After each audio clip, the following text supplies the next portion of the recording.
kita ya sedih, senang, bahagia, marah, itu semua sistem saraf sebagai pengendalinya. Sistem saraf jadi sistem ya, jadi saraf itu berarti ada banyak, makanya karena ada banyak disebut sebagai sistem. Merupakan rangkaian organ yang kompleks membentuk sistem tersendiri dari jaringan saraf. Jaringan saraf tersebar di seluruh jaringan tubuh ya.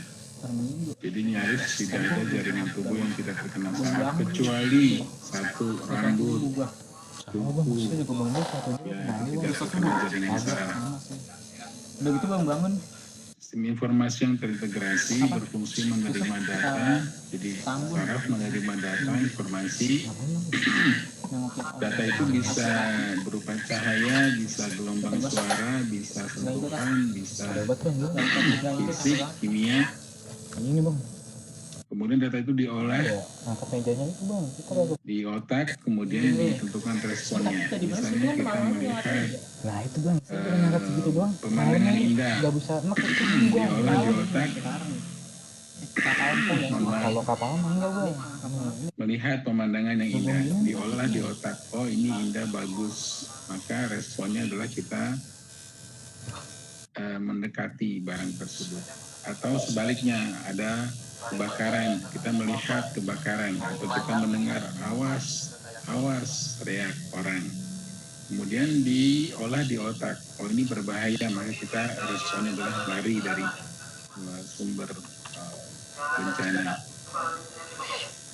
Dan otak memberikan respon perintah kepada setiap organ tubuh untuk melakukan tindakan yang penting demi keamanan homeostatis. Bukan hemostatis ya, homeostatis. Bedanya apa homeostatis dengan hemostatis? Kalau hemostatis itu menghentikan perdarahan, hemostasis. Kalau homeostatis itu membuat keseimbangan.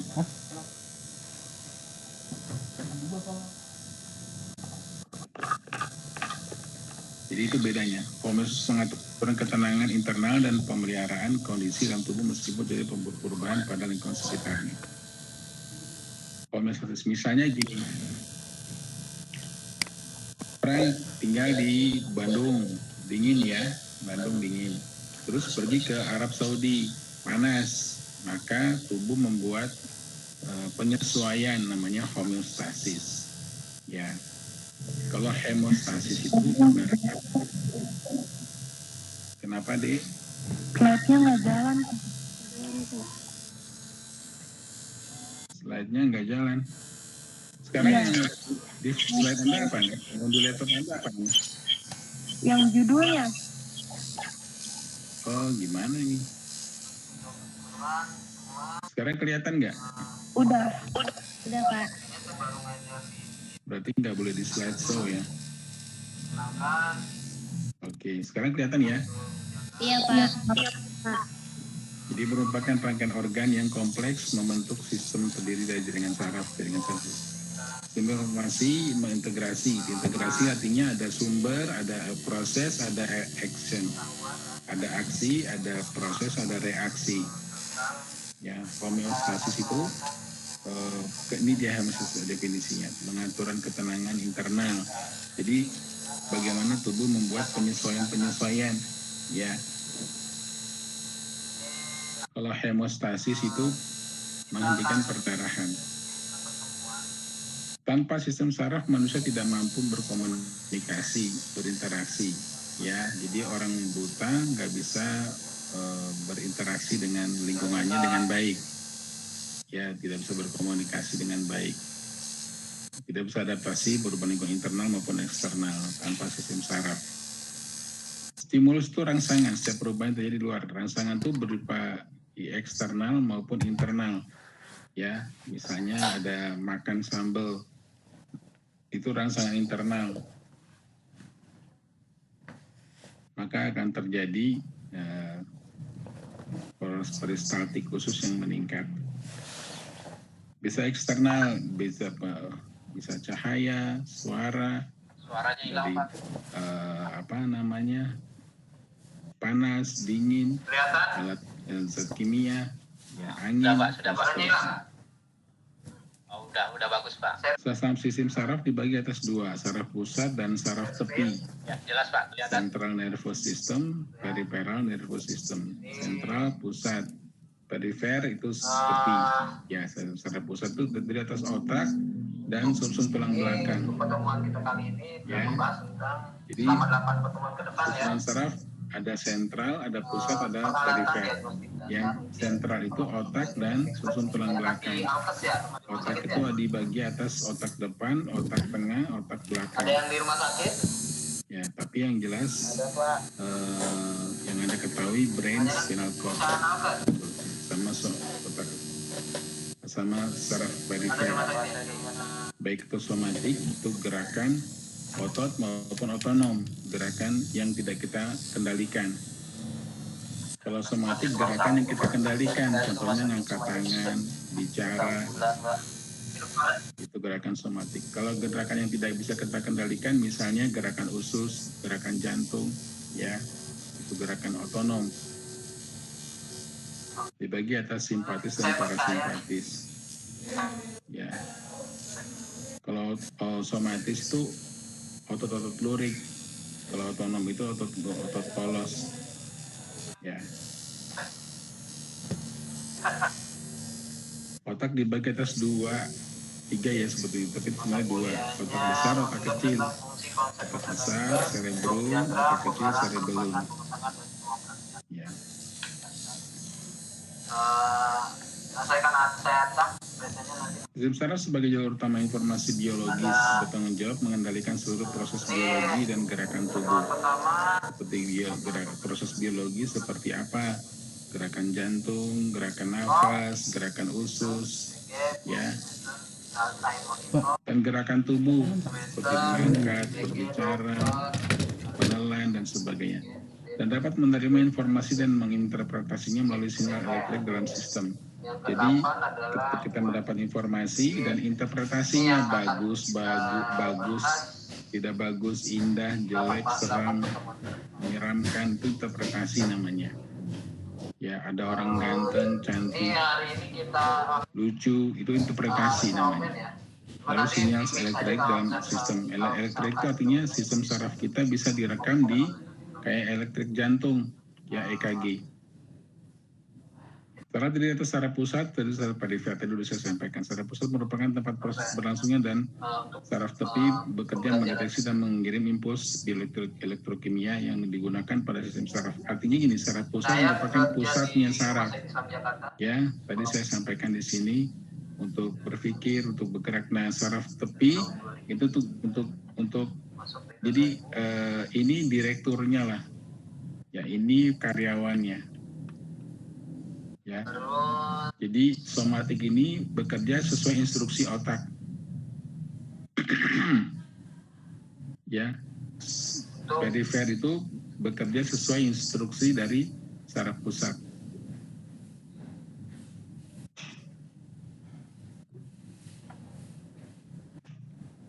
CNS, Central Nervous System, saraf pusat merupakan pusat sistem saraf di mana bagiannya memproses informasi yang diterima oleh PNS, Peripheral Nervous System, saraf tepi. Jadi ada link dari saraf tepi ke pusat, kemudian saraf tepi lagi. Contohnya begini. Tadi saya sudah salah, saraf tepi misalnya di mata atau di hidung. Kita mendapatkan informasi dari hidung, ya, masuk ke otak. Di otak diproses, oh ini baunya menyengat, tidak enak. Maka instruksi ke tubuh, ke kaki, ke tangan untuk membuang bau tersebut, menjauhi bau tersebut. Pada pusat dari otak besar, otak kecil, dan topang belakang. Ya, ini saya sudah saya sampaikan. Otak dan sumsum tulang belakang merupakan saraf pusat, sedangkan saraf sensorik dan saraf motorik terbentuk saraf tepi. Sensorik itu tempat menerima informasi, ya. Biasanya panca indera, namanya disebut panca indera sensorik. Motorik itu gerakan tubuh, ya, tangan, kaki, ya, dan seterusnya. PNS terdiri atas organ indera mata, telinga, ini saya katakan tadi, panca indera. ya, perifer. Ini organ sensoriknya saraf sensorik.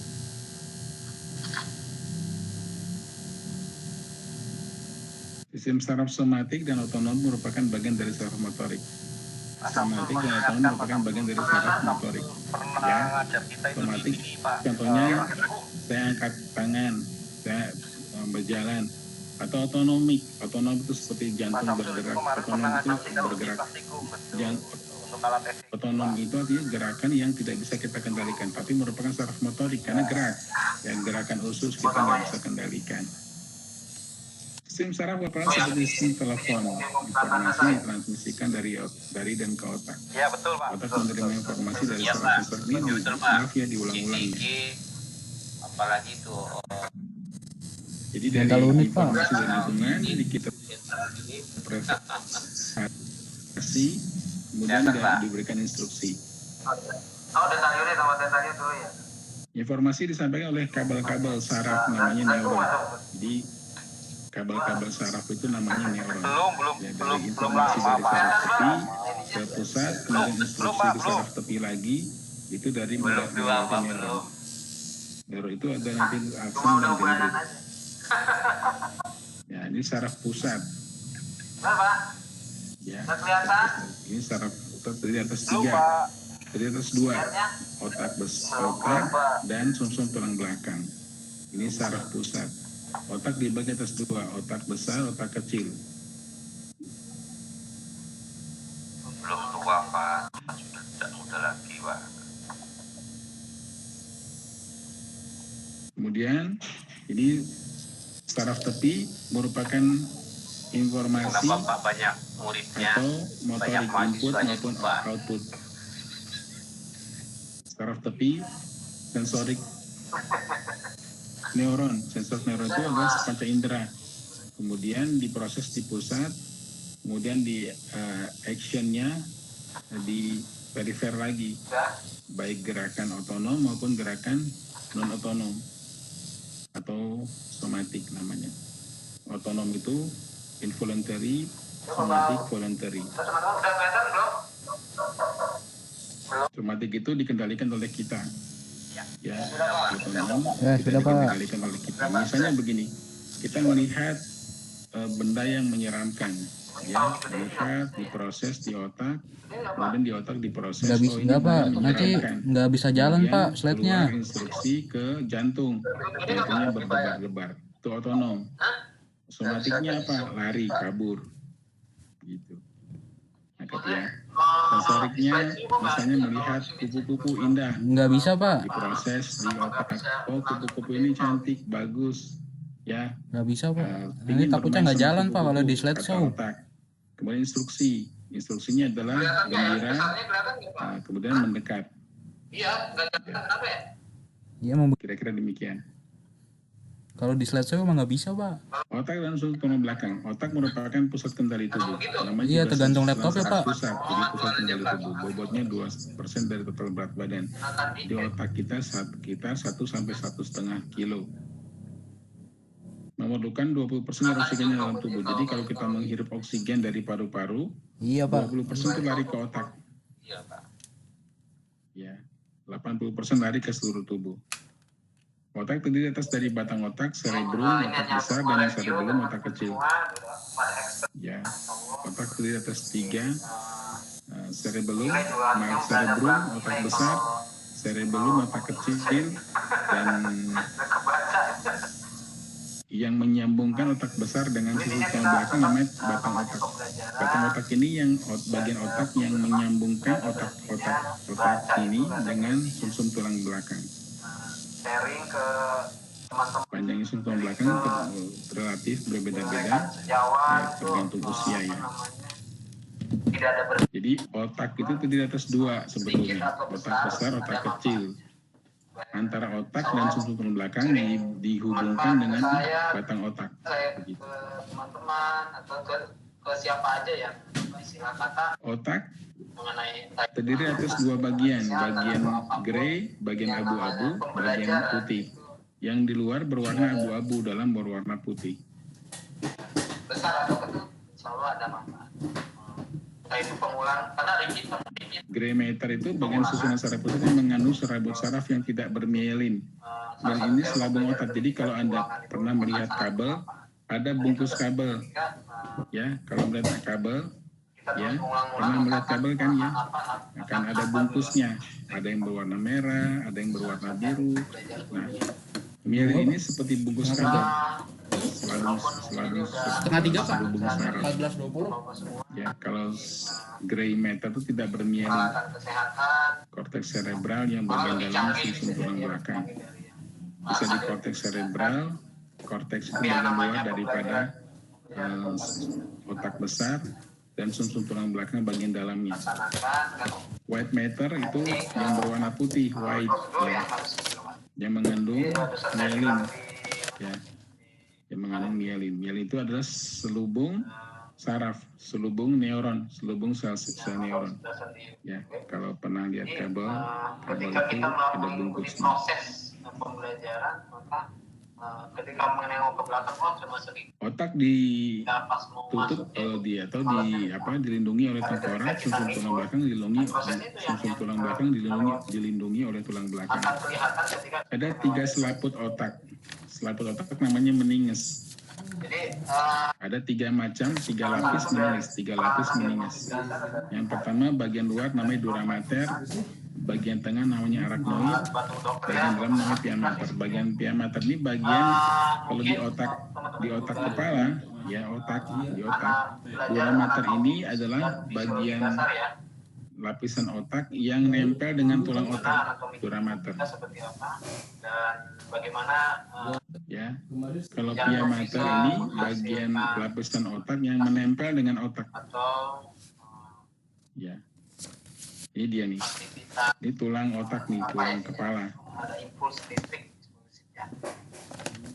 Ini tulang kepala. Ini dilakukan Ini dura mater. atau Ini dura mater, bagian selaput otak. Ini otak, ini kepala, tulang kepala. Ini otak. Dilapisi oleh 3 bagian.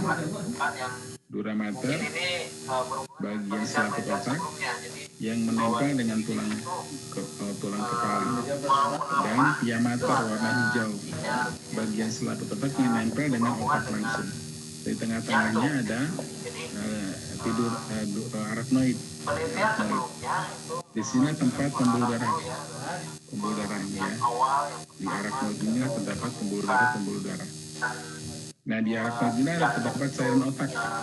Cairan otak itu terdapat di antara. Jadi kalau otak berbentur, jadi ada peredam benturan cairan otak. Ya. Dalam arachnoid inilah terdapat pembuluh darah dan cairan otak. Pembuluh darah ya untuk memberikan oksigen, makanan, dan bunyinya mencurigakan. Boleh ya bang? dan fase metabolisme. Kagak itu bunyinya. biasanya Ada.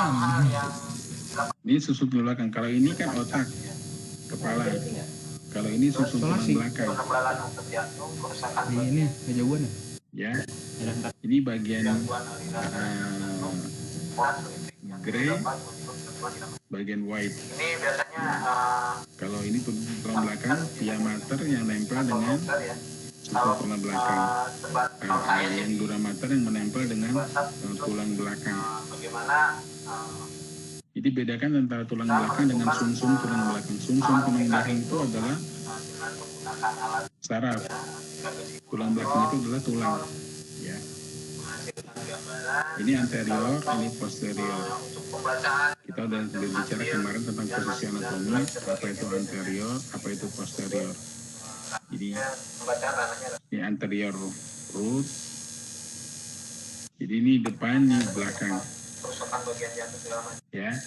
Jadi saraf Terus menerima impuls, menerima informasi, kemudian selanjutnya diolah di sini, kemudian keluar instruksi. Ya, bisa ke kanan, bisa ke kiri. Kalau ke kanan berarti tangan kanan, kalau kiri berarti tangan kiri. Misalnya tahu demikian. bahwa aktivitas atau listrik dari jantung atau tekanan listrik jantung Cairan cerebrospinal merupakan cairan otak. Adanya ada di arachnoid. memungkinkan Ya. beda potensial antara Cairan cerebrospinal berfungsi sebagai satu peredam otak peredam getaran, peredam getaran. Yang Di antara kedua benefit untuk tersebut biasanya ditempatkan sebuah penguat ya. sumber makanan daripada Menguatkan otak, atau ya, tempat penyaluran makanan daripada otak. sinyal-sinyal ada Disekresi atau dihasilkan cairan cerebrospinal. Cerebro itu otak besar, spinal itu susun tulang belakang. Disekresi atau dihasilkan oleh plexus choroidalis ini, plexus choroidalis. Ya, plexus itu pembuluh darah yang seperti jala ke ventrikel di otak, di ventrikel, rongga-rongga di otak, rongga-rongga di otak. Berbentuk bening seperti air, sebagai penahan goncangan. Sebagai tempat pertukaran fungsi cairan otak adalah sebagai penahan goncangan. Fungsi cairan otak juga berfungsi sebagai tempat pertukaran makanan dan oksigen antara darah dan sistem saraf. Digunakan untuk mendeteksi deteksi penyakit juga bisa. Jadi kalau apakah di otaknya ada infeksi kuman, virus, itu diambil dari cairan otaknya, dilihat apakah ada virus atau bakterinya. Dilihat dari sel darah putihnya. Ya, jadi fungsi cairan otak ada dua ya, sebagai penahan goncangan dan sebagai tempat pertukaran oksigen. Tapi bisa juga digunakan untuk mendeteksi penyakit atau infeksi di otak atau sumsum tulang belakang. Warnanya bening sekali, ya, berwarna bening seperti air, cuman agak kental ya, agak kental dibandingkan air biasa. Tapi tidak sekental lem. Biasanya treadmill EKG-nya itu biasanya pakai kabel ya. Ini cerebrum, ini kepalanya, ini jidat ya, ini jidat, ini tulang belakang otak kecil, Ini batang otak. Ini batang otak.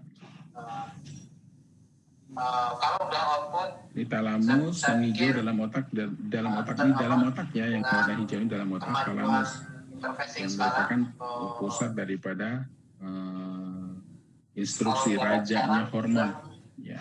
Eranya 5G dan akhirnya di talamus juga merupakan tempat dari emosi ya, orang marah, kesel, dendam, senang, bahagia, talamus. Seperti itu akan sangat. Cerebrum, otak besar, merupakan bagian terbesar otak. Fungsi mengendalikan mental, tingkah laku, pikiran, kesadaran, kemauan, kecerdasan, kemampuan berbicara, berbahasa. Jadi kalau bahasa ini otak kanan, kalau kecerdasan biasanya menghitung itu otak kiri. Di tengah-tengah otak itu mental, tingkah laku, pikiran, dan kesadaran. Ya. Terdiri atas dua hemisfer, otak kanan, otak kiri. Ya, hemisfer itu kayak lobus, kalau di paru-paru lobus, kalau otak namanya hemisfer. Ya, mengandung substansi atau jaringan kelabu gray matter. Tadi saya katakan gray matter dan white matter. Gray matternya di luar, white matternya di dalam. Terbalik kalau tadi di sumsum tulang belakang, gray matter di dalam, white matternya di luar. Hemisfer atau lobus itu dipisahkan oleh satu celah yang dalam dan dihubungkan kembali oleh corpus callosum. Jadi hemisfer kiri dan hemisfer kanan dihubungkan dengan corpus callosum. Otak kiri, otak kanan maksudnya. Hemisfer kiri yang hemisfer kanan itu maksudnya otak kiri, otak kanan. Sebelah kiri mengendalikan bagian sebelah kanan tubuh dan sebaliknya. Artinya kalau ada gangguan di otak kiri, maka gangguannya ke tangan kanan atau kaki kanan. Makanya orang stroke lumpuh sebelah kanan berarti gangguannya di otak kiri. Kalau orang stroke lumpuh di sebelah kiri berarti gangguannya di otak kanan. Itu maksudnya. Jadi otak sebelah kiri mengendalikan bagian sebelah kanan tubuh. Begitu juga sebaliknya. Bagian luar berwarna kelabu, cortex, gray matter, tadi saya katakan. Bagian luar namanya cortex. Cortex cerebrum bergulung-gulung, berlipat-lipat. Nih, berlipat-lipat. Ya, bergulung-gulung. Enggak rata kayak rambut. Ini rata kan? Ini rata. Kalau cerebrum otak luarnya, otak besar, bagian luar bergulung-gulung. hanya menampilkan Lakukan diantaranya namanya sulcus. standar 3 lit. Ini antara golongan ini ada golongan sulcus namanya. Kalau sulcusnya dalam namanya fisura. Ya, sulcusnya dangkal namanya sulcus. Kalau dalam namanya fisura. Itu istilah saja sebetulnya. Fisura dan sulcus membagi otak menjadi beberapa lobus. Terdapat sesuai dengan tulang yang berada pada di atasnya. Frontalis, kemarin, lobus parietalis, Lalu-lalu gitu nanti. ini lobus frontalis, lobus parietalis, Kita juga kan kaya lobus gitu. occipitalis, Kaya. lobus temporalis. Ya, Tidak masalah. Jadi ketika dioperasi itu ada apa? Operasi lain atau yang lainnya? ini lobus frontalis, Monitor bahwa aktivitas yang parietalis, occipitalis, temporalis. ketika dikasih obat atau dia kan Substansi putih itu terdapat lebih dalam. Bedanya grey putih sama hitam, abu-abu adalah kalau grey mengandung selubung myelin atau selubung saraf. itu Korteks cerebri juga terbagi bagian yang memiliki fungsi sensorik dan sebagian berfungsi dan sebagian fungsi sensorik berfungsi. Ada bagian sensorik, misalnya otak occipitalis sensorik, ya, parietalis itu motorik, ya, temporalis temporalis itu motorik, frontalis itu fungsi kognitif sensorik. ada juga Ini dia lobusnya, lobus frontalis. ini untuk pemodelan sebagai Ini gelembung namanya gyrus, gelembung namanya gyrus. Antara gyrus sama gyrus ada lakukan di dalam namanya sulcus atau fisura. Aku mampir ke sini ya. kalau untuk standarnya Ya, bagi occipitalis untuk melihat, ini untuk Kalau gua nggak apa langsung. mendengar, berbicara.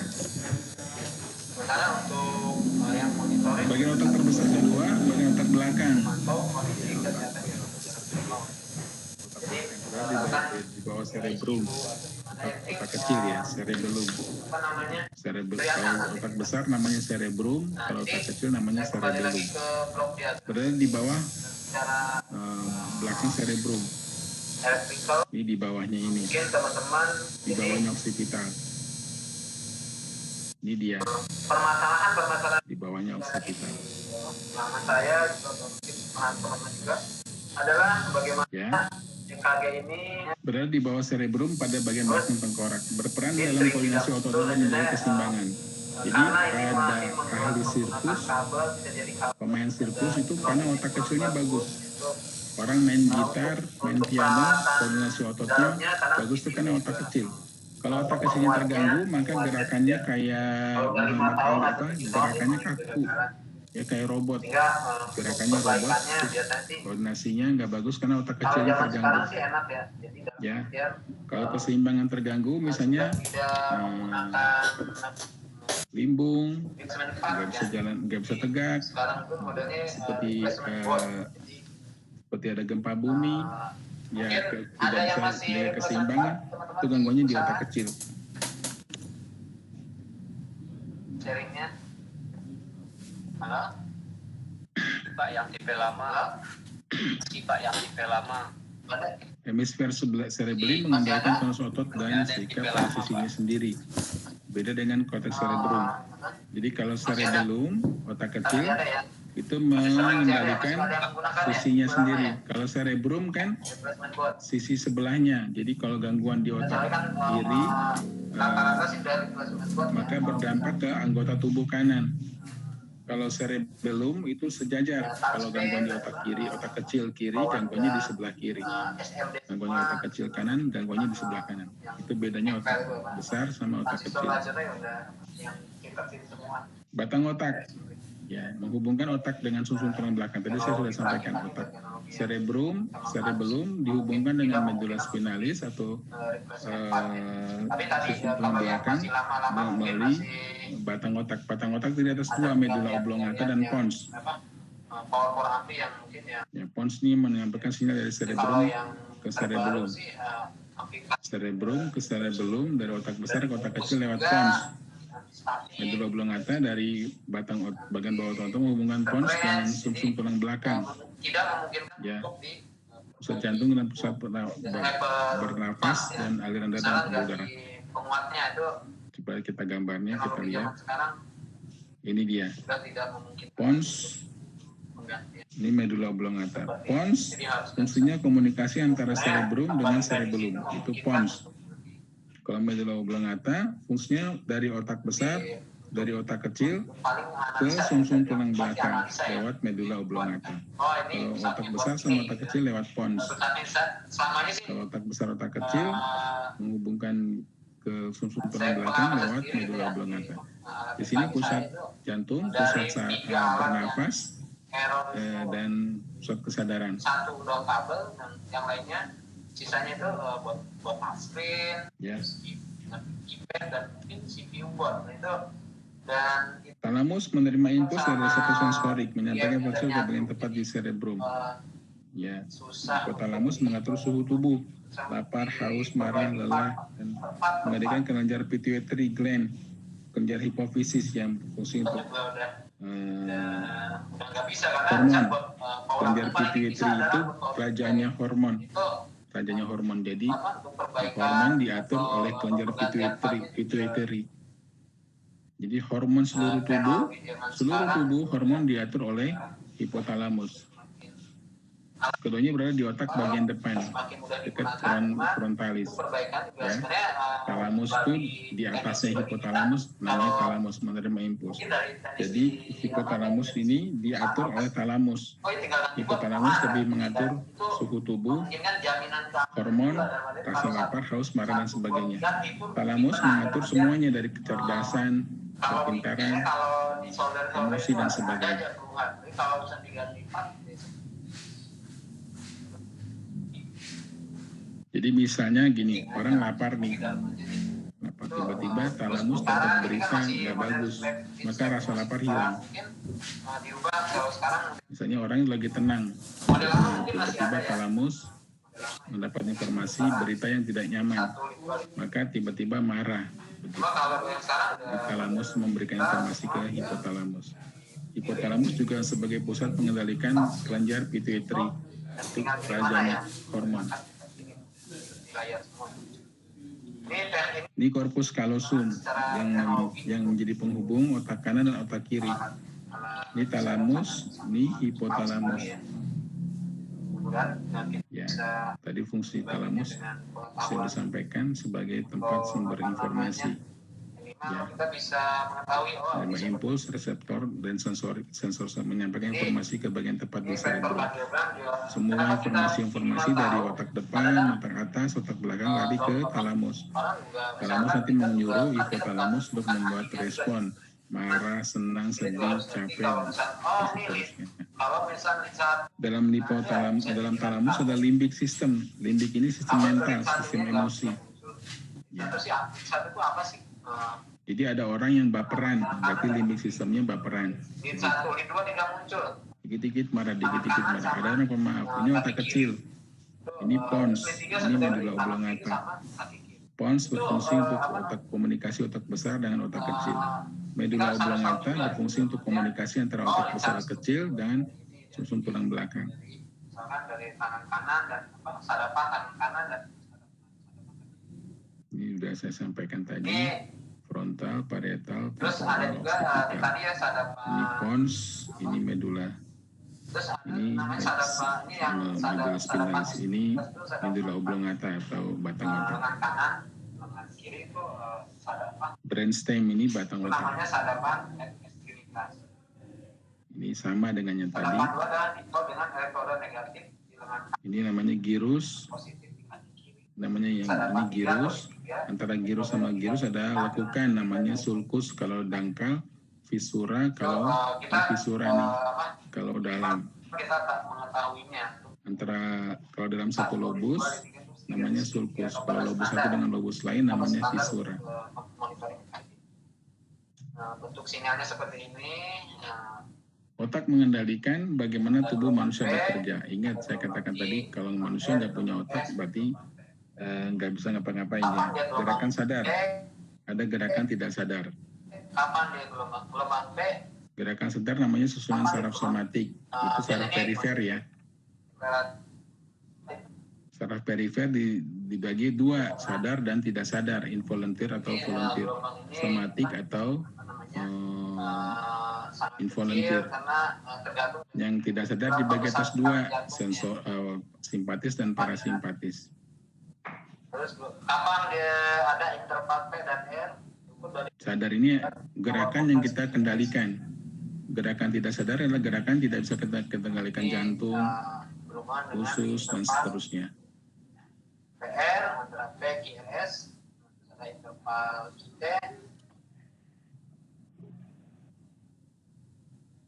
PR ada 60 sampai 100 milisekund dengan 3 Sumsum tulang belakang, sekarang sumsum tulang belakang, namanya medula spinalis. Otak besar namanya cerebrum, otak kecil namanya cerebellum, sumsum tulang belakang namanya medula spinalis. Berawal dari medula oblongata, batang otak, ke arah bawah kaudal, melalui foramen magnum, itu lubang di otak, lubang di tengkorak. Jadi otak keluar dari tengkorak namanya medula spinalis. Jadi udah masuk leher lah begitu. Abnormal EKG seperti apa? Berakhir di vertebrata lumbal 1 dan lumbal 2. Ujung dari medula spinalis itu lumbal 1 lumbal 2. Medula spinalis penghubung otak dengan seluruh tubuh perifer. Jadi otak dengan tangan dihubungkan dengan sumsum tulang belakang, medula spinalis. Saya sebut medula spinalis saja ya, supaya Anda paham. Berperan langsung dengan gerakan refleks mengandung 31 pasang saraf spinal. Jadi sumsum tulang belakang mengandung 31 pasang saraf spinal. Pasang itu artinya kanan kiri. Kanan kiri. RS, jadi di P dan RS ya. Ini ada serviks, leher, torak, dada, lumbal, di pinggang, sakrum, Terus ada juga kalau koksigeal. electrodome movement. Jadi Kauda ikimbal 2 ini kan akhir dari pada medula spinalis kan lumbal 1 lumbal 2. Maka serabutnya di lumbal 3, 4, 5 namanya kauda equina. Caudor equina itu ini seringnya seperti itu. horse, kuda. Biasanya Kauda itu gerak-gerak ekor, equina itu kuda. Jadi ini kayak ekor kuda. gerak-gerakin Ya, kan terjadi. letaknya di lumbal Makanya 3, 4, 5. pemeriksaan EKG diharapkan Nah ini sumsum tulang belakang. pasiennya dia Ya, stimulus, kedua reseptor, jelinya ya, juga atau menerima stimulus, misalnya panas. elektrolanya harus sering Panas dibersihkan, diterima atau kalau yang bukan disposable ya di otak harus sering dibersihkan. diinterpretasi, oh ini panas, berbahaya, jangan dipegang. Keluar instruksi ke efektor motorik, maka menarik, gerakan menarik. Contohnya kaki kita, kurang tangan kita menyentuh api, kurang menyentuh api, panas kan, atau putus sampai di sumsum belakang, lapor ke atas, sumsum belakang lapor ke atas, di otak bilang ini harus dihindari, jangan dipegang terus. Instruksi ke bawah, ke depan, ke efektor, maka tangannya ditarik. Tapi kan cepat, prosesnya cepat. Dan atau Kalau tidak ke otak, maka namanya refleks. kalau bukan gas internal kita Ya, kalau tidak ke otak. Jadi biasa ada reseptor, ada rangsangan masuk ke tulang belakang, reseptor sensorik. Biasanya lapor dulu ke otak. Nanti otak yang mengelola instruksinya apa. Ya. Kecuali refleks dari tulang belakang langsung keluar tulang belakang tanpa instruksi otak. Makanya gerakan refleks itu tidak ada instruksi dari otak. Nanti kita akan belajar refleks. Ini dia nih. saya bilang bahwa Ya, ini masuk seluruh ini sensorik, program simulator diinformasikan ke atas, ini serabut ke atas nih, serabut ke atas, diinformasikan ke atas, turun lagi instruksi, kemudian reaksi. untuk dalam Ini sebelah kanan, ini sebelah kiri, manfaatnya juga ini biasanya hanya begitu. bersihkan aja, yang penting bersih dan dari Sensorik ada sensorik somatik, ada sensorik visceral. Somatik itu dari otot kulit dan otot. Sensorik visceral itu dari dalam organ tubuh. kaki segala macam. Kalau meneternya Sensorik somatik dari kulit dan karena otot yang dari rapat gitu, apa sensor somatik itu dari panca indera. Kalau visceral itu sensor dari viscera itu usus dari organ dalam. sering jadi keluhan, Ya. biasanya kiblatnya udah hancur. Biasanya kalau Misalnya atau 4 tahun. kruk di perut. Itu sensorik visceral kan? Lapar. Dan sampai sini ada Naik ke atas, instruksi cari makanan gitu. ya bisa dilanjut dulu mungkin Pak. Motorik somatik, jadi ini kalau ini sensorik ini motoriknya, motor somatik ini gerakan yang kita kendalikan, kontraksi somatik sadar. Maaf ini salah. Ini bisa dilanjut dulu Pak. Sehat. Nah itu Maaf salah, kontraksi somatik, motor somatik ini kita kendalikan. Kontraksinya sadar, otot rangka. gambaran awal. Kalau motorik visceral, kontraksinya otot polos tanpa kita sadari. Kita nggak bisa ngatur otot pencernaan. Ya. Ini sebagai Misalnya sensorik ya, sensorik motorik. Misalnya kita melihat sensorik motorik melihat kalau ada keluhan atau ada asinan. ada apa mungkin kalau sehat. asinan tuh ya. Makanan yang enak Kalau begitu. orang apa? Sensorik motorik lari ke Kesehatan atas. Wah ini nikmat, enak rasanya. kemudian dijadikan sandaran dalam artian gini. Pak, alat EKG saya ini. Oh tidak seperti itu jadi biasanya. Ya keluar ke motorik visceral. Motorik visceral contohnya lenjar, air liurnya keluar. Ya, kan ada yang orang melihat makanan terus air liurnya keluar. Atau somatik sensorik melihat ada orang menderita luka, sakit, berat. Kita selalu jadi Maka motorik visceralnya keluar air hanya mata. bisa mengingatkan Ya, nggak bisa kan bagaimana keluar air mata itu dibuat-buat, harus visceral. Ini sama dengan tadi. Hati kita body. Abu-abu itu apa? Body mah biasa ya bang.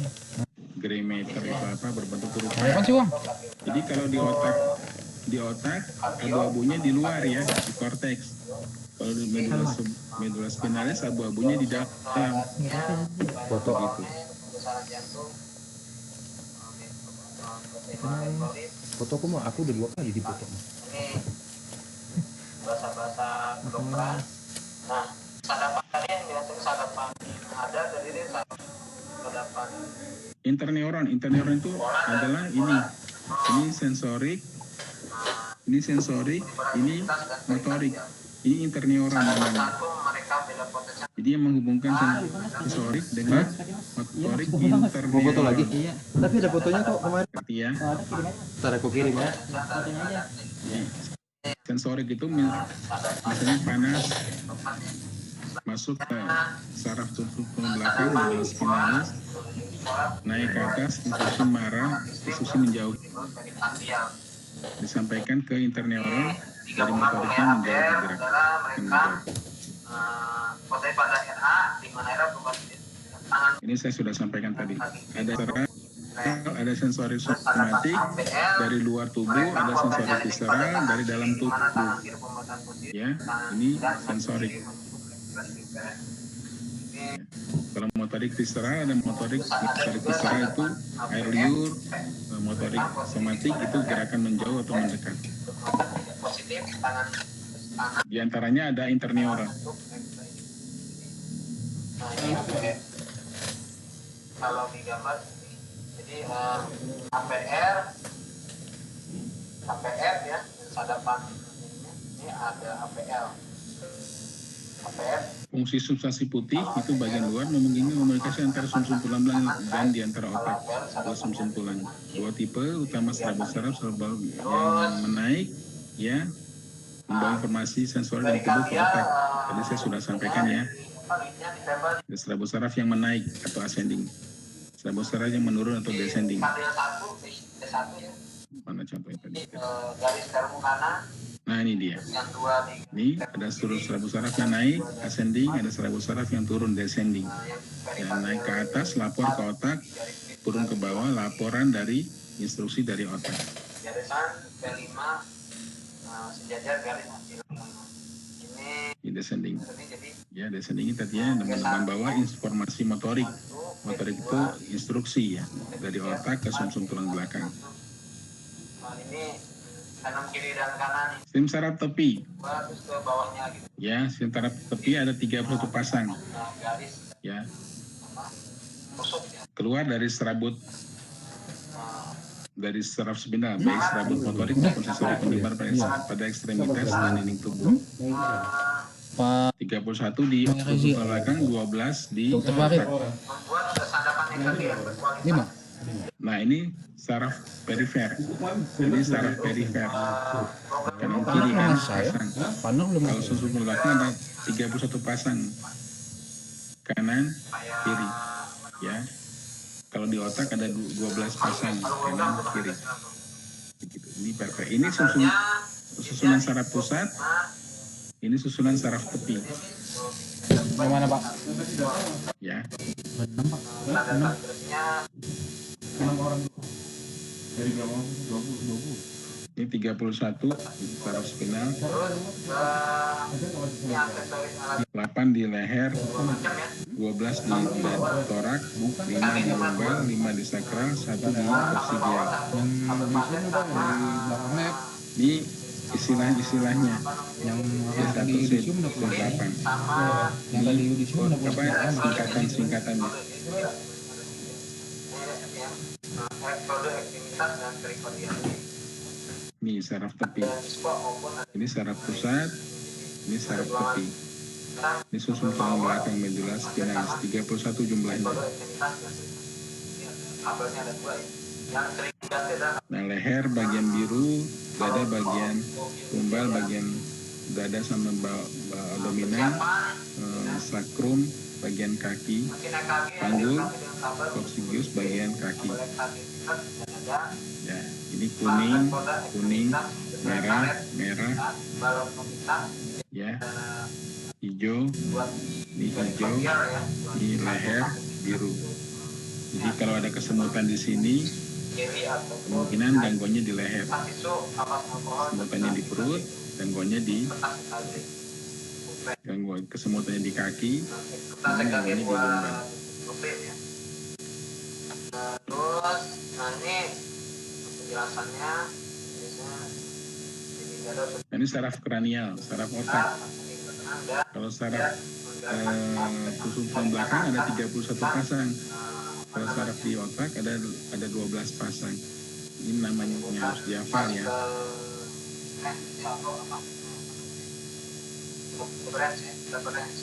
Satu untuk penghidu untuk mencium bau-bauan, olfaktorius. Optikus untuk melihat.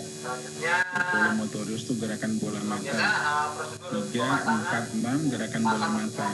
Trigeminus itu otot saraf wajah. Ketujuh, saraf ketujuh itu saraf gerakan wajah. Trigeminalis itu sensorik wajah. Misalnya sakit, perih di wajah itu nervus 5. Kalau senyum, bergerak, ya, otot wajah itu saraf ketujuh. Ke-8 itu keseimbangan dan pendengaran. Ke-9 itu penggorokan. Ke-10 itu pencernaan. Ke-11 bahu. 12 lidah. Ini dia penjelasannya. Ya. Aplikasinya gitu. 3, 4, 6 itu untuk gerakan bola mata. 3, 4, 6 gerakan bola mata. 2 untuk melihat Nih? cahaya. Ya. 1 untuk mencium, menghidup. Ke-5 saraf pendengaran terbesar serabut campuran. Ini untuk saraf sensorik. Ya, jadi kalau kita diam, wajah kita diam, dikasih benda tajam, itu merasa perih, kesakitan itu Enak bang, ini lagi jelasin materi bang. saraf ke-5.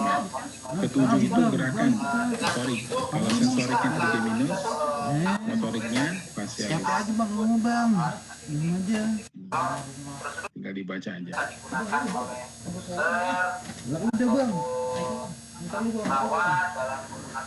Ini distribusi 12 tahun. Ini penjelasannya ini. Ini Ini trigeminus. aja bang, ini bang. Ini 3, 4, 6. Ini 2, ini 1. Ini motoriknya 7. Ya, kira gitu. Ini skema daripada ini. Kita megang alat EKG doang, kita juga expert karena alatnya. Tapi kalau pegang alat semua. Susunan sistem sel saraf. Sistem saraf terdiri atas neuron. Neuron itu kabelnya ya, sel saraf. Dan sel glia. Sel glia itu jaringan penunjangnya. Jadi antara sel saraf itu ada sel glia. Penyokong, jaringan penyokong. Sel saraf berfungsi mengantarkan saraf impuls listrik. Impuls dari lingkungan atau dalam tubuh diolah dan direspon akan disampaikan ke sel saraf atau organ lainnya, tidak dapat membelah. Jadi sel saraf itu atau neuron itu tidak dapat membelah ya.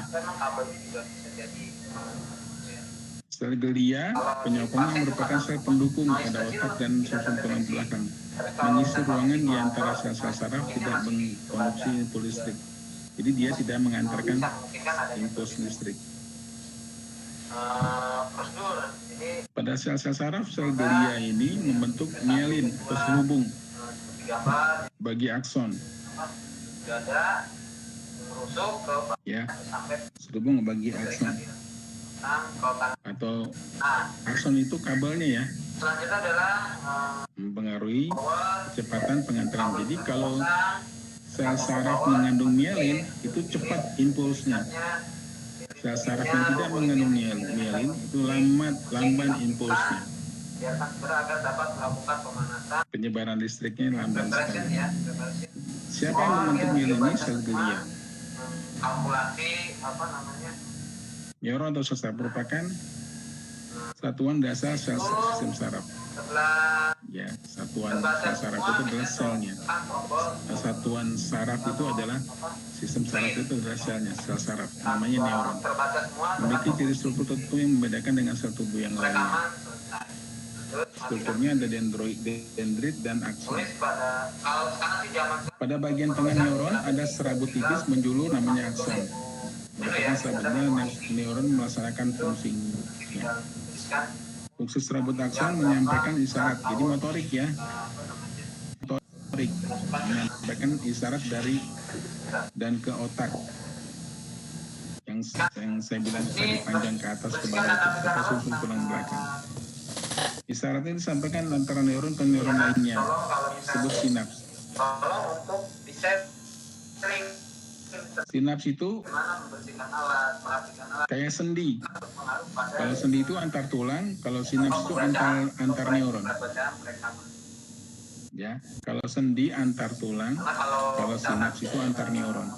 Kabel tidak pernah dibersihkan atau elektrolit tidak pernah dibersihkan, maka daya sadapnya akan berkurang. Ini tadi saya sudah sampaikan, ada saraf sensorik, ada fotoneuron sensorik, ada neuron motorik, ada interneuron yang diantara sensor dan motorik interneuron. Kita ya bagian dari tugas kita. Interneuron atau neuron penyambung, penghubung. Neuron yang berada dalam CNS, saluran saraf pusat, menggerakkan isyarat antar neuron.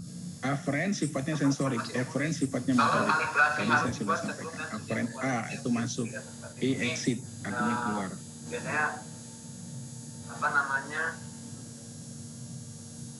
antara dalam sinapsis antar neuron namanya sinaps ya, antar tulang namanya sendi. Antar neuron atau sinaps dihubungkan dengan sinyal kimia namanya neurotransmitter. Jadi di dalam sinaps itu terjadi pertukaran neurotransmitter, bisa adrenalin, noradrenalin, dopamin, asetilkolin. Dari gangguan yang ya. merekaman EKG, lawat dan kemarin ke pasien. Sinyal listriknya potensial laser. Ini harus dijelaskan di file yang lain. Jadi sinyal kimia bisa sinyal listrik. Jadi sel saraf berbicara dengan sel saraf yang lainnya, bisa dengan kimia, bisa juga dengan listrik. Ya. Melewati media kimia, melewati media listrik.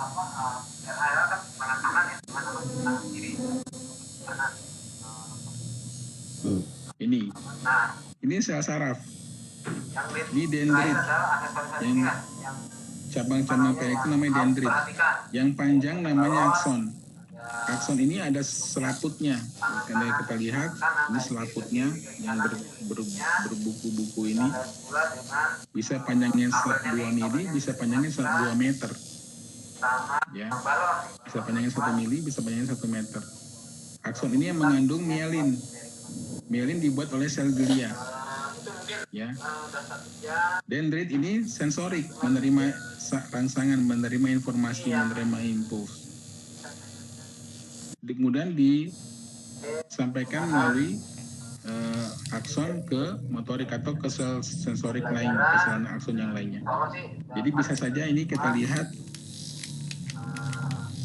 sel dendrit ketemu sel dendrit, ya, sel dendrit bertemu sel dendrit, namanya sinaps. Juga antara akson dengan organ indera, ya, kulit misalnya, itu ada sinaps. Komunikasinya dengan cara 2, secara kimia atau secara listrik. Evaluasi ya, nanti ada evaluasi udah luas. Nih kita lihat. Share nanti ya Pak. Grup.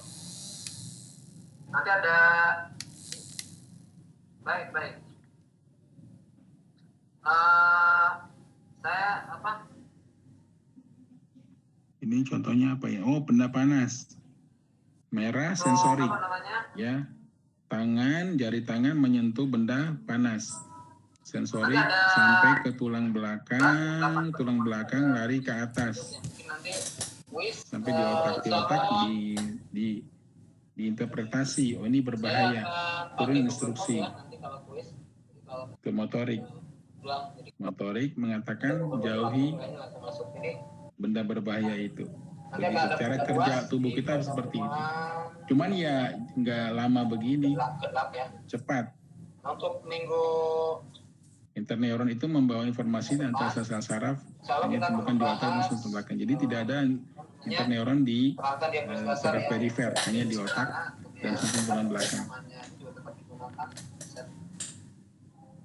Ya, ada paham ya? Saya sudah berkali-kali menyampaikan hal penjelasan seperti ini. Ini sel saraf. Ini yang pendek namanya dendrit, tempat terima sensorik. Ini sensorik ini keluar instruksi motorik.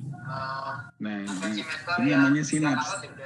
Ini ujung dari akson, ini otot. Ya, maka keluarlah neurotransmitter. Ini namanya sinaps.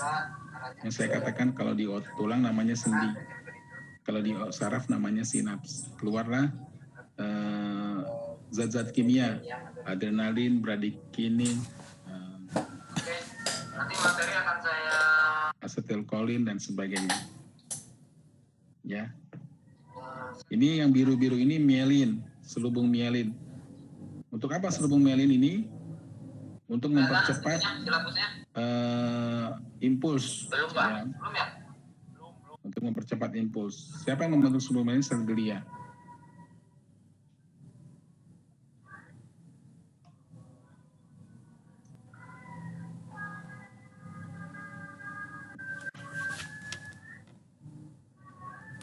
Jenis neuron, ada neuron unipolar. Satu pusat polar itu kutub ya. Satu kutub memiliki satu kaki. Ada yang memiliki 2 kaki, bipolar. Ya, ada yang memiliki banyak kaki. Nih, banyak.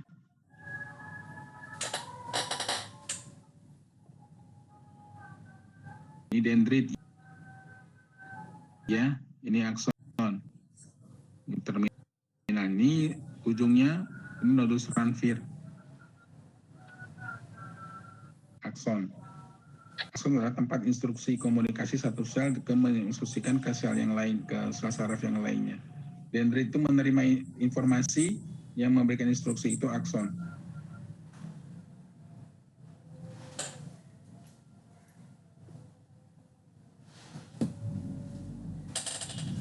Lapisan lemak selubung mielin itu merupakan lapisan lemak berwarna putih melapisi akson sebagai isolator elektrik.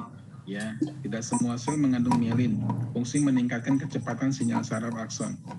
ya sarafnya. Jadi kalau saraf tidak ada mielin, maka impulsnya lamban.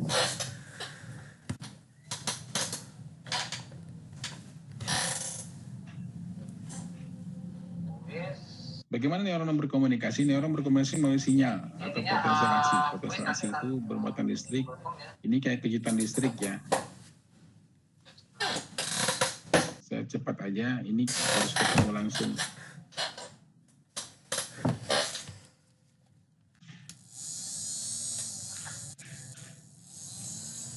Ini sinaps.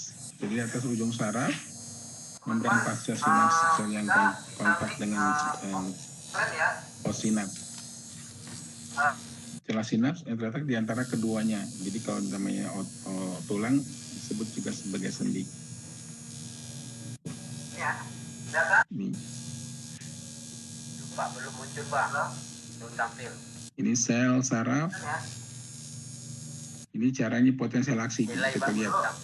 Loncat, loncat, loncat, loncat, potensial aksi. Ya, loncat. Ini selubung mielin. Minggu depan bisa offline atau? Jadi saya nggak jelasin ini, menjelaskan ini dengan cara Sudah Pak, sudah Pak.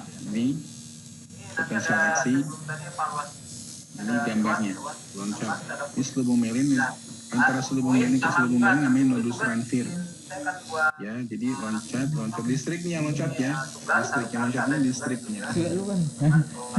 Apa bang? Udah keluar. Wah mukanya udah kagak enak bang. Hancurin kita nih. Hancurin kita. Kagak setan. Jadi kalau ada mielin itu cepat. Kalau nggak ada mielin itu lamban.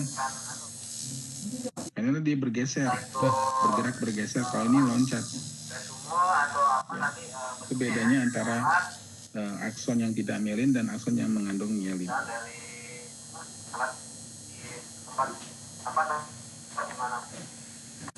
Ini Anda masih mendengar nggak? Iya Pak. Oke. Iya Pak.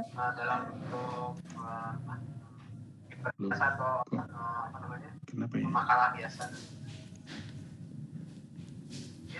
Itu kuis tadi dalam buku ya. Oke.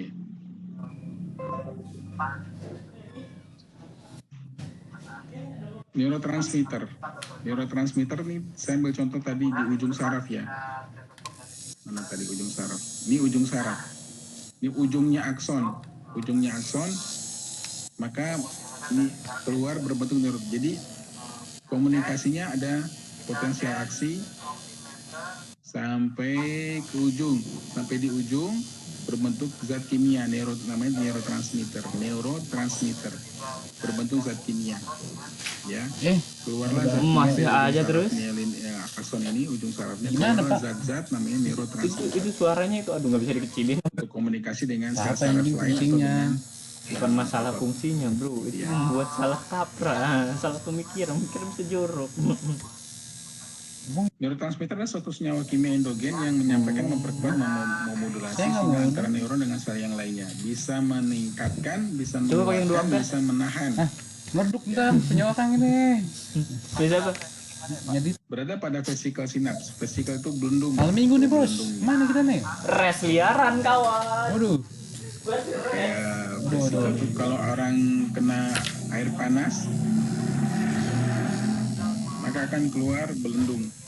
Ya, berada pada vesikel sinaps yang berkelompok di bawah membran presinaps. Pelepasan neurotransmitter diikuti dengan sampainya potensial aksi pada sinaps.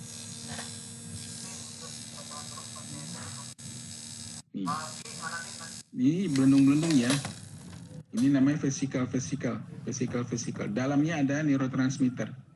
Kapan dia keluar? Kalau potensial aksinya sampai kepada ujung. Sampai ke ujung sinaps, presinaps. Ini sinaps, ini presinaps, ini postsinaps. Ya, listriknya sampai ke ujung, maka keluarlah neurotransmitter dari vesikel menuju sinaps. Dari sinaps menempel ke postsinaps. Gitu.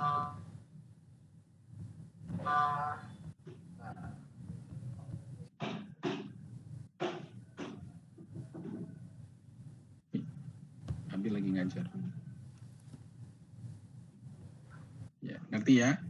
Jadi pelepasannya, jadi neurotransmitter berada pada vesikel yang berkelompok di bawah membran presinaps. Presinaps itu sebelum sinaps, ya. Dilepaskan ke celah sinaps yang berikatan dengan reseptor di bagian pasca sinaps atau posinaps. Pelepasan ini diikuti pelepasan neurotransmitter diikuti dengan sampainya potensial aksi pada sinaps. Potensial aksi lewat selubung mielin ya tadi saya sampaikan. Ade Ardianta, Pak Ade. Ujung saraf mensintesis neurotransmitter khas untuk neuron yang bersangkutan disimpan dalam vesikel. Ya, pada saat potensial aksi terjadi, ion kalsium ekstrasel ke akson neurotransmitter dibebaskan ke celah sinaps. Jadi ion kalsium di ekstrasel masuk ke dalam akson, maka neurotransmitternya dilepas lewat dalam vesikel ke celah sinaps. Neurotransmitter berdifusi mengaktifkan reseptor neurotransmitter pada membran pasca sinaps, sel yang berkontak langsung dengan presinaps. Neurotransmitter itu adalah zat yang dikeluarkan oleh sel presinaps, masuk ke sinaps, nempel ke sel postsinaps. Ya, mudah-mudahan Anda paham ya. Ada presinaps, ada sinaps, ada postsinaps. Potensial aksi neuron prasinaps mencapai ujung terminal, ujungnya sel, ujungnya akson. Kemudian vesikel bergerak ke ujung aksi potensial, kalsiumnya masuk ke dalam sel, maka neurotransmitter dibebaskan ke sinaps. Neurotransmitter kemudian berkontak dengan membran postsinaps. Terjadilah pergerakan permeabilitasnya berubah. Atur hadir, Pak. Oke. Mas Faradibas hadir, Pak. Atau hadir, Pak. Nih, ini presinap, ini postinap. Ini potensial aksi dari sini, potensial aksi. Maka ini ada vesikel-vesikel yang mengandung neurotransmitter. Ketika potensial aksi mencapai ke ujung presinaps, maka natriumnya masuk mengeluarkan neurotransmitter ke sinaps. Neurotransmitter ini menempel ke reseptor sinaps. Maka rangsangan diteruskan ke sel posinaps. Gitu. Pak Muhammad Miftah.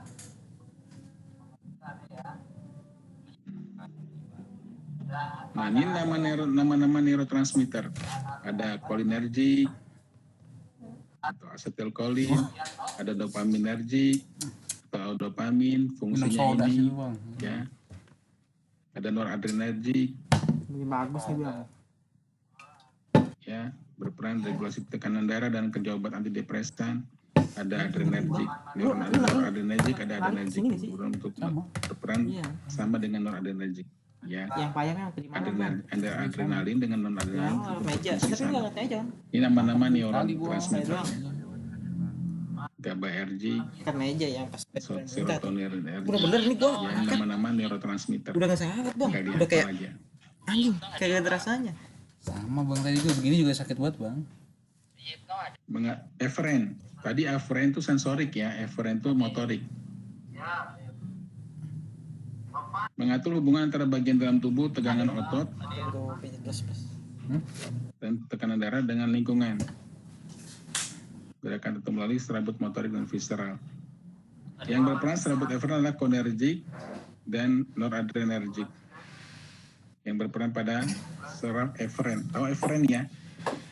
Aferen itu sensorik, eferen itu motorik. Muhammad Arif Rizkia. Siapa ada pak? Nih, Ada pak? sel saraf, ini sel saraf. Ini sinaps. Ya saya pak. Ini sinaps. Ada pak. Ini potensial aksi ketemu vesikel yang isinya Ada pak. neurotransmitter tadi nanti ada dopamin, GABA, adrenalin, asetylkolin keluar masuk nempel ke reseptor posinaps. Ini presinaps, ini sinaps, ini posinaps. Ini reseptornya. Maka rasanya teruskan. Ya. Ini bisa presinaps ini bisa ascendent ke interneuron. interneuron, atau dari interneuron ke eferen. Otonom itu berarti involunteer ya, kita nggak pegang kendali. Memegang peran penting dalam pengaturan keadaan konstan dalam tubuh, memberikan perubahan dalam perubahan sesuai. Kerja tidak sadar, udah paham ya. Ada preganglionit, ada postganglion. Ya, preganglion muncul dari CNS ke ganglion tubuh, bersinaps dengan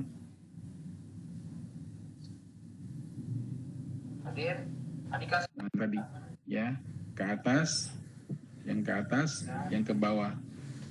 Yang ke atas itu yang ke atas ke bawah itu preganglion. Yang ke atas ke bawah itu preganglion. Yang dari preganglion menuju organ efektor seperti otot, kelenjar, atau polos atau jantung itu namanya pascaganglion. Ya. Jadi preganglion itu dari instruksi dari otak ke bawah, dari bawah instruksi ke organ target, ya, namanya pascaganglion.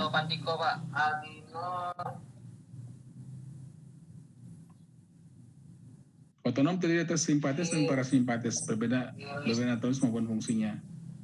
Ya, simpatis dengan parasimpatis berbeda anatomi dan maupun fungsinya. Pada umumnya organ dalam tubuh, ini dalam organ dalam tubuh ya, organ bagian dalam bukan dalaman.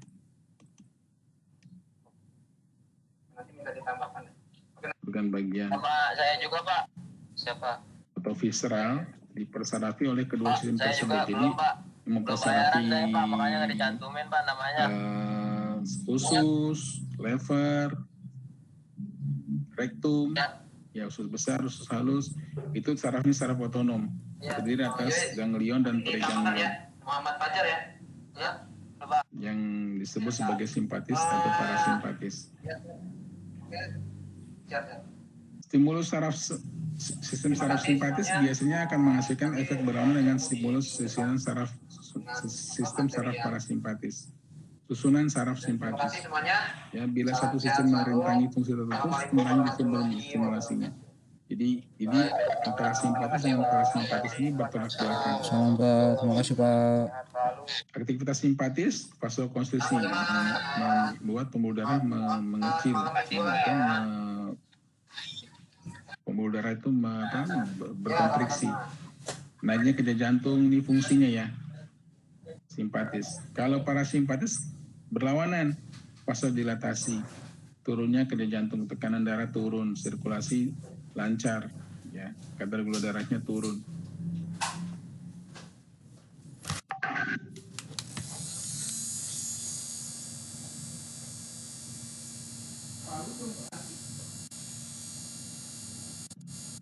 Nih, sistem simpatis sama dengan adrenergic atau non-adrenergic.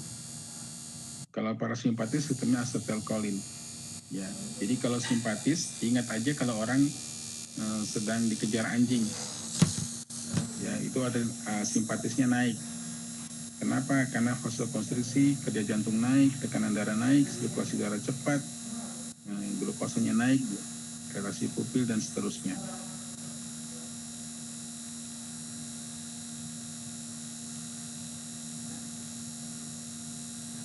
Ini saya sudah sampaikan. Simpatis parasimpatis itu ganglion dan preganglion dan ganglion.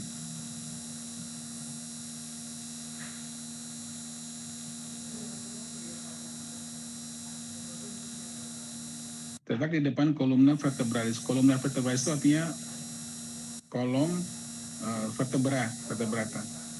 Ya, di depannya berhubungan dengan susuk tulang belakang melalui serabut saraf. Ganglion terdiri atas 3 pasangan servikal 11, 4, 4, 1. Coccygeus. Ini disebut sistem saraf torakolumbal. Ya, fungsi memperserap otot jantung, otot sadar, otot tidak sadar ya. Jadi karena ini sistem saraf simpatis ini involunteer, merupakan saraf visceral. Ya begitu lah. Ya. Ngapa sih? Kamu Simpatis itu yang membuat orang Mahasiswanya berpacu. cuma berlima.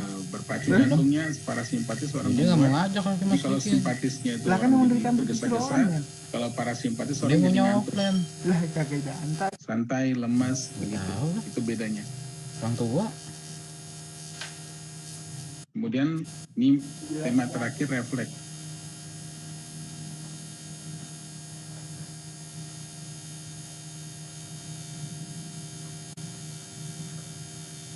Refleks merupakan reaksi organisme terhadap perubahan lingkungan baik dalam maupun di luar organisme yang melibatkan sistem saraf pusat dan memberikan jawaban respon terhadap rangsangan reseptor.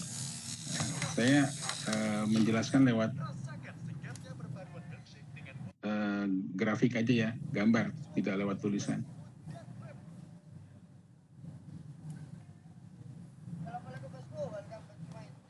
Kemudian dasar untuk kegiatan saraf terpadu adalah lengkung refleks. Lengkung refleks di atas alat indera, saraf aferen, sinaps, jadi tidak melibatkan otak. Ya, refleks tidak melibatkan otak.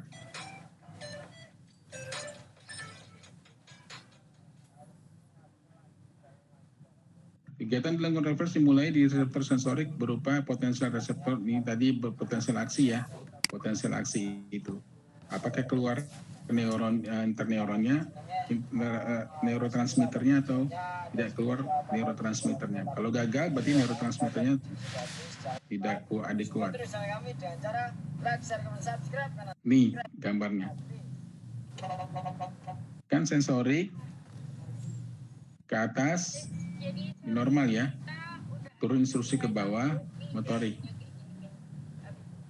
Ya, normalnya begitu. Kalau lengkung refleks dari sensorik ke interneuron langsung ke motorik. Udah simpelnya gitu. Jadi tidak memerlukan ascending atau descending. Ini ringkasnya refleks. Jadi lengkung refleks itu lengkung dari sensorik, interneuron, motorik, aferen, interneuron, eferen. Tidak memerlukan instruksi atas. Makanya refleks itu tidak pernah kita sadari. Contohnya ketika lutut diketuk sama refleks, palu refleks, maka lututnya langsung menendang. Ya. Maka itu disebut sebagai lengkungan refleks. Ini udah saya sebut. Maaf, saya mengulang lagi. Ini sudah saya sebut. Jadi lengkungan refleks itu reseptor, aferen, saraf pusat ini sultan belakang ya, bukan otak ya.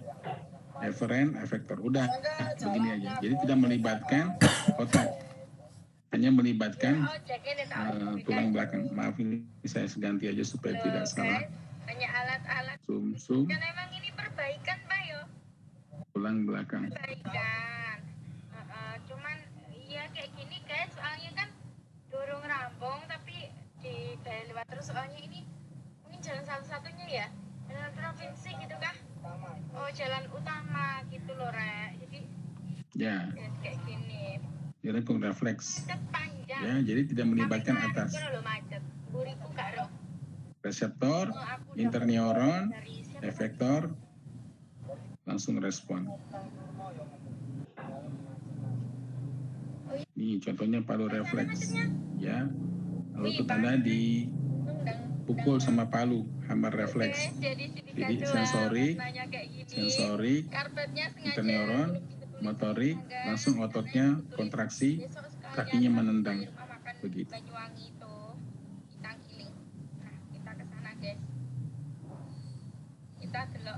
Sistem saraf simpatis ini membedakan saraf simpatis dengan parasimpatis. Ya, ini asetilkolin adenogenit. Ini penjelasan saraf simpatis tadi. Tinggal dibaca aja. Jadi kalau parasimpatis itu santai, ngantuk. Kalau simpatis itu kayak orang dikejar anjing, ya, gelisah, takut, ya, berdebar-debar. Ini neurotransmitternya. Ini belakangku juga. Oke. Tapi nggak begitu panjang ya, nggak begitu panjang belakangku. Ada pertanyaan? Depanku ya Allah. Kaki sampai dulu.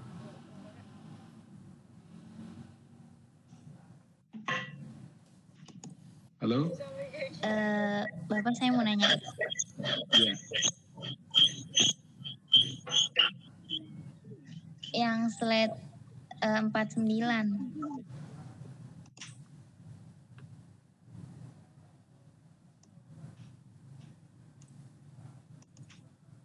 Ya, ini ya. Iya Pak. Tadi kan kata Bapak aksonnya yang panjangnya ada yang 1 meter, ada yang 2 meter.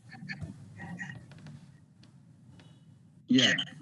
Itu yang membedakannya dipengaruhi sama apa gitu kok, ada yang 1 meter, ada yang 2 meter. Ya, kalau orangnya tinggi 2 meter, jadi bayangkan dari kaki sampai ke kepala. Kalau dia enggak itu, hitungannya pendek sekali. Jadi, Anda bisa bayangkan instruksi dari otak nih, sampai ke ujung kaki. Maka aksonnya kan panjang sekali. Nangkep nggak, Dik? Iya Ini Pak. misalnya ada di otak. Misalnya ada di otak. Aksonnya panjang sampai ke kaki. Ya. Maka berarti banyak sekali aksonnya itu. Berarti dipengaruhi sama tinggi badan seseorang ya Pak? Iya, betul. Kalau pada bayi nggak ada yang 1 meter. Iya Pak, makasih Pak. Ya. Ada pertanyaan lain?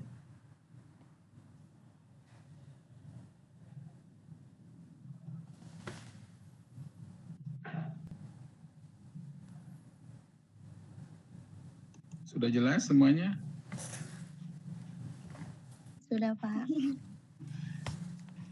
Atau bingung ya? Karena banyak istilah. Memang ini terus terang anatomi fisiologi satu hari satu sistem ini berat kalau nggak diringkas. Tapi Anda pelajari aja, Anda baca saja, yang nggak tahu bisa tanyakan ke saya. Ya? Iya Pak.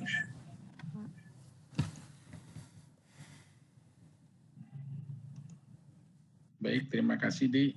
Semoga sukses. Nanti saya kirim slide-nya ya, filenya.